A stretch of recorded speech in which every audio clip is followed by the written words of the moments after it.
Mobile देखकर बच्चा खाता है खाना, दिमाग होगा कमजोर, वर्चुअल ऑटिज्म का रिस्क क्या है, लक्षण, इसके ऊपर हम बात करेंगे। मान लीजिए आपके घर में एक बच्चा है जिसकी उम्र 3 साल से छोटी है, 6 महीने, 8 महीने, 10 महीने, 12 महीने।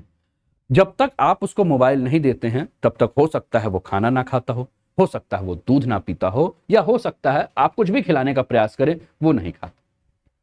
और उसके लिए मोबाइल के लिए वो रोता होगा। अब उसकी माँ, नॉर्मली मैं अपने घर में तो देखता ही हूं, हो सकता है आप अपने घर में भी देखते हैं, तो उसकी माँ क्या करती है कि उसको मोबाइल पकड़ाती है। और आजकल के बच्चे इतने ज्यादा स्मार्ट हो चुके हैं कि जैसे ही आप उनको मोबाइल पकड़ाएंगे वो तुरंत जो है वो मोबाइल के स्क्रीन को जो है उसमें ढूंढेंगे कि कहाँ यूट्यूब है, और अपने पसंद के जो भी उनको देखना है वो सर्च कर लेंगे। यानी कि या तो गाना सुनेंगे या कोई कार्टून देखेंगे। और आजकल रील्स का है, आजकल बच्चे रील्स बहुत ज्यादा देख रहे हैं। तो वो जब तक मोबाइल नहीं दिया जाएगा तब तक, वो जब तक उस पर रील्स नहीं देख लेगा, गाना नहीं देखेगा, तो खाना नहीं खाएगा। और ऐसे मामले जो है वो भारत के लगभग 100% यानी कि 100% परिवार में, अगर बच्चा है 3 साल, 2 साल, 1.5 साल, 1 साल, 6 महीना, 5 साल, तो ये देखने को मिलता है। और हम क्या देखते हैं कि पेरेंट्स क्या करते हैं, उन बच्चे को शांत कराने के लिए उनको मोबाइल दे देते हैं, या कोई भी इलेक्ट्रॉनिक जो भी गैजेट्स होगा वो उसके हाथ में समा। जैसे ही गैजेट मिला वैसे ही बच्चा जो है वो शांत हो जाएगा, और पेरेंट्स को भी लगता है कि चलो यार चुपचाप ये खा तो रहा है ना, देखने तो मोबाइल खा रहा है, क्या दिक्कत है, कम से कम 2 रोटी ज्यादा तो खाएगा, कम से कम शांत तो रहेगा, चलो हमने अपना काम जो है वो निपटा लिया। और हम क्या देखते हैं कि वो बच्चा दिन भर जो है वो मोबाइल के ऊपर जो है वो बिजी रहता है, मोबाइल के स्क्रीन के ऊपर वो अपनी आंखें जो है वो गड़ाया रहता है। सोचिए मासूम सी आंखें जो है वो वहां से निकलने वाली, यानी कि मोबाइल के स्क्रीन से या कोई भी इलेक्ट्रॉनिक गैजेट्स से निकलने वाली जो किरणें हैं वो उन मासूम आंखों को जो है नुकसान पहुंचा रही है। अब इस पर काफी सारे रिसर्च आए हैं, और इस रिसर्च के माध्यम से ये कहा गया है कि अगर कम उम्र के बच्चों को अगर आप फोन थमाते हैं तो उनका मानसिक विकास, यानी कि उनका मेंटल डेवलपमेंट जो है वो रुक सा जाएगा या प्रभावित हो जाएगा। और इससे कहा जाता है वर्चुअल ऑटिज्म, जिसके ऊपर हम आज चर्चा करेंगे। तो आपको समझ में आ गया होगा कि आज हम चर्चा कर रहे हैं किसके ऊपर, बच्चों के स्वास्थ्य के ऊपर, हेल्थ इशू है। तो ये टॉपिक तो मुझे लगता है कि सभी के साथ शेयर हो जाना चाहिए। तो अभी तक अगर आपने अपने मोबाइल पर शेयर का बटन नहीं दबाया इस क्लास को देखते हुए, तो फटाफट जो है वो शेयर कर दीजिए। और कम से कम अगर आपके घर में, आपके परिवार में, आपके रिश्तेदार में ऐसा कोई भी बच्चा है जो बिना मोबाइल नहीं खाता है, जैसे कि मेरा बच्चा है, ठीक है, तो मैंने जब इस टॉपिक को पढ़ा है तो मुझे लगा है कि मुझे भी अपने अंदर जो है सुधार करने की आवश्यकता है, ठीक है। तो उनके साथ जो है वो शेयर कर दीजिए, नहीं तो खतरे जो है बढ़ जाएंगे, ठीक है। अब ये है क्या वर्चुअल ऑटिज्म, इसके ऊपर हम पूरी की पूरी चीज चर्चा करेंगे, और इसको लेकर जो मनोवैज्ञानिकों ने अपनी बातें कही है वो मैं आपके सामने रखूंगा, एक्सपर्ट्स की सारी बातों को रखूंगा, और प्रश्न के आधार पर जो है वो आपके सामने बातों को रखूंगा, ठीक है। चलिए तो स्टार्ट करते हैं दोस्तों सेशन को। और आप अपने स्क्रीन पर देख रहे हैं आपके बच्चों को वर्चुअल ऑटिज्म तो नहीं, अगर ये सारे लक्षण है तो आप समझ लीजिए कि आपके बच्चों को वर्चुअल ऑटिज्म की बीमारी जो है वो हो रही है। सबसे पहला, आपका बच्चा अगर थोड़ी थोड़ी देर पे चिड़चिड़ा जा रहा है, यानी कि चिल्लाने लग रहा है, रोने लग रहा है थोड़े थोड़े देर में, तो इसका मतलब है कि आपका बच्चा जो है वो वर्चुअल ऑटिज्म की तरफ जो है वो बढ़ रहा है। 2 साल के बाद अगर आपका बच्चा अगर 2 साल तक हो चुका है, उसके बाद भी अगर बोल नहीं पा रहा है, वो शब्द नहीं बोल पा रहा है, वो जैसे मम्मा पापा या कुछ भी नहीं बोल पा रहा है, तो इसका मतलब है कि आपका बच्चा जो है वो वर्चुअल ऑटिज्म का जो है वो शिकार हो रहा है। तीसरा, फैमिली मेंबर्स को अगर आपका बच्चा नहीं पहचान पा रहा है, उसको नहीं पता है कि कौन दादा है, कौन दादी है, कौन भैया है, कौन चाचा है, कौन मम्मा है, कौन पापा है, या कौन लोग हैं, अगर नहीं पहचान रहा है, ठीक है ना, तो आप ध्यान रखिए कि वो फैमिली मेंबर्स को अगर नहीं पहचानता है तो वो वर्चुअल ऑटिज्म का प्रॉब्लम हो रहा है। अब वर्चुअल ऑटिज्म जो होता है बच्चों को, इसमें क्या क्या दिक्कत होती है और क्या क्या लक्षण है ये तो है ही, लेकिन थोड़ा सा हम इसको और भी जो है विस्तार पूर्वक समझते हैं। दोस्तों जैसा कि मान लीजिए कि आपके घर पे या आपके पास स्मार्टफोन है या टीवी है या कोई भी इलेक्ट्रॉनिक गैजेट्स है, और उस पर आपका बच्चा बहुत देर तक जो है समय बिता रहा है, तो इसके बारे में अगर हम बात करें तो ये जो 3 लक्षण थे, अगर ये 3 लक्षण हैं तो मतलब समझिए कि दिक्कत है। अब बच्चे जो हैं वो वर्चुअल ऑटिज्म का शिकार क्यों बन रहे हैं, ये दूसरा प्रश्न जो है वो हमारे दिमाग में है, ठीक है। लेकिन एक चीज और जो मैं अभी बात कर रहा था, मान लीजिए आप बच्चों को बहुत देर तक चिल्ला रहे हैं और वो रिस्पॉन्स नहीं कर रहा है, तो वो भी वर्चुअल ऑटिज्म का शिकार है। नाम पुकारने पर भी वो अनसुना कर रहा है, जैसे कि आप अपने बच्चों को चिल्ला रहे हैं, बुला रहे हैं, लेकिन वो अनसुना कर रहा है, तो वर्चुअल ऑटिज्म का शिकार है। फैमिली मेंबर्स को ना पहचान पाना, किसी से नजरें ना मिला पाना और एक ही एक्टिविटी को बार बार दोहराना जो है वो भी वर्चुअल ऑटिज्म का जो है वो लक्षण है। बच्चे की अच्छे से करे देखभाल, 5 बात को जो हम फॉलो कर सकते हैं, उसके पॉजिटिविटी पर हम ध्यान दे सकते हैं, ठीक है। इसके अलावा उनके साथ खेलना चाहिए, कुछ क्रिएटिव चीज कीजिए, उन्हें टाइम दे, सब्र रखें, ये सारा काम है। अब ऑटिज्म का शिकार हो क्यों रहे हैं वर्चुअल ऑटिज्म का, ये सबसे बड़ा प्रश्न है जिसके ऊपर हम चर्चा करते हैं, ठीक है ना। तो पिछले कुछ साल से हम क्या देख रहे हैं दोस्तों कि जो भी माँ बाप हैं उनके बीच में एक ट्रेंड हो रहा है।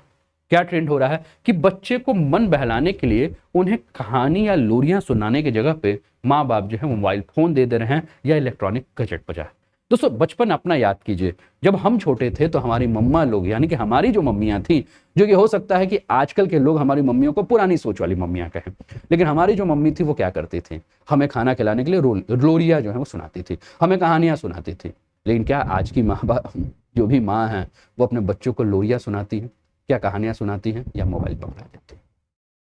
है ना। तो सबसे बड़ा जो कारण हम देख रहे हैं वो क्या है कि आज का जो ट्रेंड हो चुका है बच्चों को मोबाइल पकड़ा देना। पेरेंट्स ये सोचते हैं कि हम बच्चों को पढ़ा रहे हैं, सिखा रहे हैं, बच्चा मोबाइल पर ABCD देख रहा है, राइम्स बोल रहा है, मोबाइल पर जो भी गाने आ रहे हैं उसके साथ साथ दोहरा रहा है, लेकिन वो नहीं जान रहे हैं कि वो जो ABCD मोबाइल से सीख रहा है या मोबाइल से जो वो पोएम सीख रहा है या गाने सीख रहा है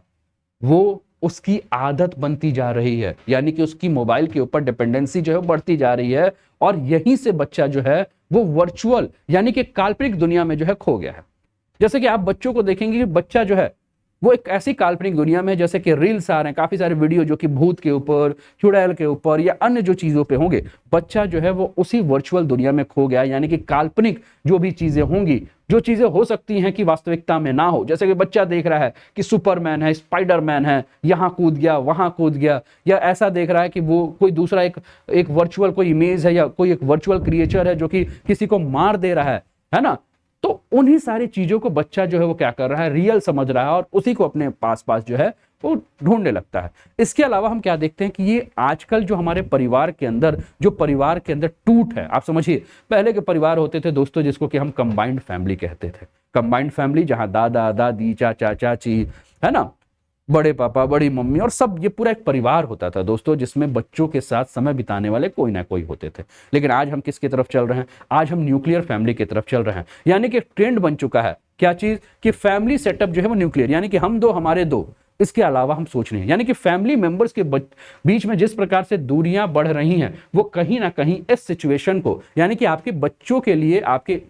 किसी के पास समय ही नहीं है, आपके पास तो है नहीं, और जिनके पास समय है उनको आप अपने साथ रखना नहीं चाहते हैं, तो ये भी एक बहुत बड़ा कारण है कि आपका बच्चा जो है वो वर्चुअल दुनिया में यानी कि इमेजिनरी दुनिया में यानी कि काल्पनिक दुनिया में जो खो रहा है। अब सबसे ज्यादा खतरा किनको होता है, तो दोस्तों सबसे ज्यादा खतरा इन बीमारी की अगर हम बात करें तो 1 साल से लेकर 3 साल के बच्चों को जो है वो सबसे ज्यादा इसका रिस्क होता है, और नॉर्मली 5 साल तक के बच्चों में देखा गया है कि इस प्रकार का जो है लक्षण देखने को मिलता है। बच्चे में अगर लक्षण दिखाई दे रहे हैं अगर आपके बच्चे में, तो आप क्या करेंगे, ये भी एक सबसे बड़ा प्रश्न है दोस्तों। अगर आपके बच्चे के अंदर या आपके परिवार में किसी बच्चे के अंदर ये लक्षण दिखाई दे रहे हैं तो यहाँ आपको डरना नहीं है, आपको क्या करना है, आपको बच्चों का केयर करना है, उनके साथ खेलना है, उनके साथ क्रिएटिव चीजें करना है, उनको टाइम देना है, उनको समझना है, उनके साथ बातें करनी है ना, बहुत सारे ऐसे काम होंगे। उनके स्लीप पैटर्न को जो है अच्छा करना है, यानी कि बच्चा टाइम पर सोए, टाइम पे जगे, लगातार उनके शेड्यूल को जो है वो फॉलो करना है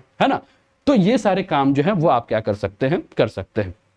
इसके अलावा बच्चों को कोई थेरेपी करा सकते हैं, यानी कि आप किसी बच्चों के डॉक्टर के पास जो है उनको लेकर जाएं, बच्चों का डॉक्टर जो एडवाइस दे रहा है उसको फॉलो करें। और इसके अलावा सबसे प्रमुख जो बातें हैं वो बातें यही हैं कि अगर आपका बच्चा 5 साल से छोटा है तो प्लीज प्लीज प्लीज उसके हाथ में मोबाइल ना दीजिए। हो सकता है कि कुछ दिन के लिए वो जिद करे,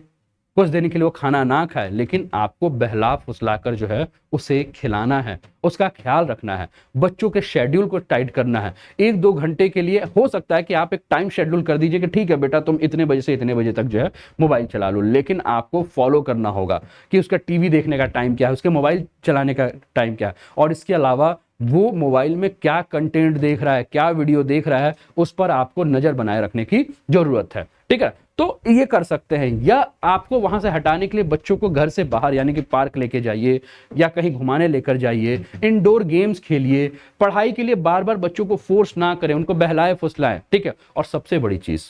अगर आप ज्वाइंट फैमिली में रह सकते हैं तो कोशिश कीजिए ज्वाइंट फैमिली में रहने का, क्योंकि अगर ज्वाइंट फैमिली में आप रहेंगे तो बच्चे के दादा दादी किसी ना किसी के पास समय होगा तो उसके साथ समय बिताएंगे, जिससे कि आपका बच्चा जो है वो मोबाइल से दूर रहेगा। यानी कि अगर आप अपने बच्चे का भविष्य चाहते हैं तो न्यूक्लियर फैमिली से ज्वाइंट फैमिली की तरफ जाने का विचार आप कर सकते हैं। आप उनके बच्चे के लिए नहीं जिनको लेकर आप न्यूक्लियर हो गए हैं, आप उन अपने बच्चे के लिए तो जरूर ज्वाइंट फैमिली की तरफ जा सकते हैं। तो इन सारी चीजों को अगर आप ध्यान देंगे तो आपको फायदा होगा। बच्चे के प्रति जो है वो ज्यादा से ज्यादा प्यार जताएं, है ना, क्योंकि बच्चे को ये होता है कि मेरी मम्मी मेरे से प्यार करती है कि नहीं, मेरे पापा मेरे से प्यार करते हैं कि नहीं। यानी कि बच्चों को जो है वो प्यार करें, उन्हें जताएं, और उस प्यार का जो है उनसे आप फायदा उठा सकते हैं, ये भी आप है। दूसरा, बच्चों को प्यार करना सिखाएं, उनको बहुत तेज आवाज में डांटे नहीं, बोले नहीं, मारे नहीं, पीटे नहीं, है ना। वो अगर बच्चा कोई अच्छा अचीवमेंट कर रहा है तो उसको गले लगाएं, है ना, उसे गिफ्ट दें, उसे प्राउड फील करें कि तुम सबसे बेस्ट हो दुनिया के, तुमने अच्छा काम किया है, ठीक है। अब ये सारी चीजें जब आप करेंगे तो आपके बच्चे के शरीर में जो है वो गुड हार्मोन्स निकलेंगे, जो कि उसकी सोच को जो है वो पॉजिटिव कर सकते हैं। दोस्तों, बच्चों को जो है वो आपको सोशल बनाना सिखाना होगा, यानी कि उनको सोसाइटी में किस प्रकार से रहना है, किस प्रकार से उठना है, किस प्रकार से बैठना है, किस प्रकार से किसी से बात करना है, ये सब आपको सिखाना होगा। तभी से जो है आपके बच्चे के अंदर मेंटल डेवलपमेंट होगा, यानी कि सोसाइटी में रहने के तौर तरीके जो है वो आपको सिखाना होगा। बच्चों को किस सिचुएशन में कैसे डील करना है ये भी आपको सिखाना होगा, जिसके चलते बच्चा अगर किसी समस्या में पहुंचता है